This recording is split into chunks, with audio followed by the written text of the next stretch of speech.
عمرك سألت نفسك هو ليه كل موميا في مصر القديمة ليها شكل مختلف في اللفائف ومش مكتوب عليها كلام صريح؟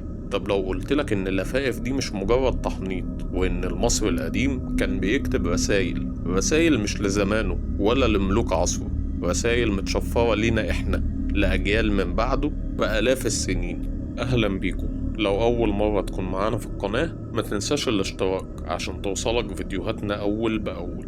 القصة بدأت من أكتر من 150 سنة لما علماء الآثار كانوا بيتفرجوا على مومياوات في المتحف، ولاحظوا حاجة محدش كان واخد باله منها قبل كده. لاحظوا إن نقوش التحنيط اللي على اللفائف مش مجرد زخرفة، وفي نفس الوقت مش كتابة هيروغليفية كاملة، كانت أشبه بالعلامات أو تقاطعات، حاجة شبه الخرايط بس مش خرايط، حاجة شبه الكلمات بس مش كلمات.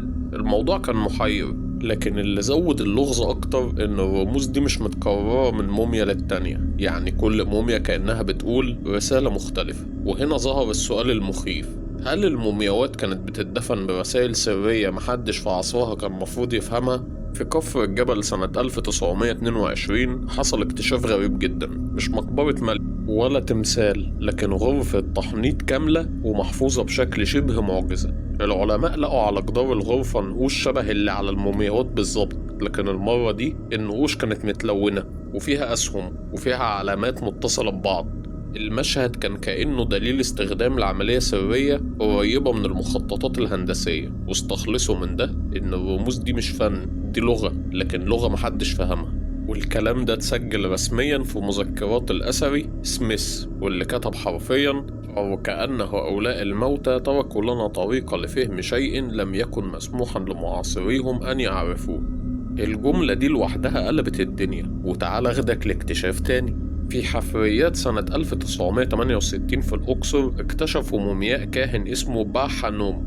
المومياء دي كانت مختلفة عن أي مومياء تانية. على اللفائف كان في ترتيب رموز منظم جدا، زي قوائم، زي خطوات، زي ما يكون واحد بيشرح لحد تاني ازاي يعمل حاجة معينة. وقتها العالم ماسون قال ساعتها الرموز دي أقرب لشفرة شبه كود برمجيات، والأغرب إن الرموز نفسها بتتكرر في أماكن معينة بس على الموميا، عند الراس وعند القلب وعند الإيد اليمين وعند القدمين.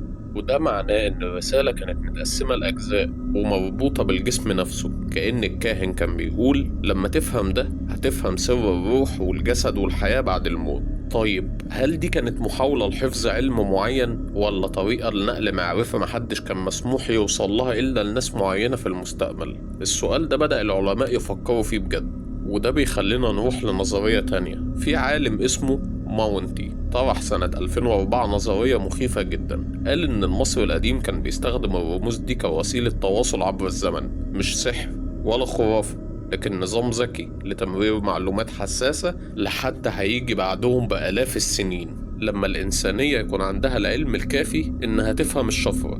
وده منطقي. ليه؟ لأن المصريين كانوا مؤمنين إن الزمن مش خط مستقيم لكن دايرة، واللي مش مفهوم النهاردة هيتفهم بكرة.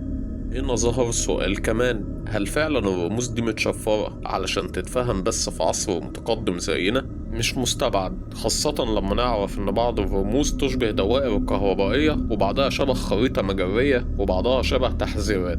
تمام، احنا كده فهمنا إن في رسائل مشفرة، ولكن كانت المفاجأة في 2012 فريق بحث في جامعة برلين استخدم كمبيوترات الذكاء الاصطناعي لمحاولة تفسير بعض الرموز، والنتيجة وقتها الفريق البحثي قدر انه يفك 7% بس من الشفرة، لكن ال7% دول كانوا كفاية ان هم يعملوا زلزال في عالم الآثار. الجزء المتفكك كان بيترجم كالتالي: حافظ على الاتزان، لا تقترب من النور قبل أن تفهم الظلام، الجسد ليس نهاية، الطريق الأسفل يكشف الطريق الأعلى. هو كلام غريب فعلا، لكن العلماء اعتبروه تعليمات، ممكن تكون تعليمات روحانية أو يمكن تكون تعليمات علمية، محدش يعرف. لكن اللي أكيد إن الجمل دي كانت مكتوبة بنفس ترتيب الرموز الموجودة على مومياء معينة، كأن المومياء بتحاول تكلمنا. لما العلماء طبقوا نفس الدراسة على مومياء ملكية حصلت الصدمة. رموز الرأس كانت مختلفة تماما عن رموز الجسد. رموز الرأس كانت عبارة عن أشكال زي أقواس، موجات، دوائر، خطوط متقطعة، ودي كلها بتستخدم النهاردة في شرح الترددات والطاقة. أما رموز الصدر فكانت شبه خرايط، ممكن تكون خرايط لمدافن ولا خرايط لبوابات أو خرايط نجوم. الأغرب إن بعض الرموز كانت متطابقة مع خرايط أوريون اللي المصريين كانوا مهووسين بيها.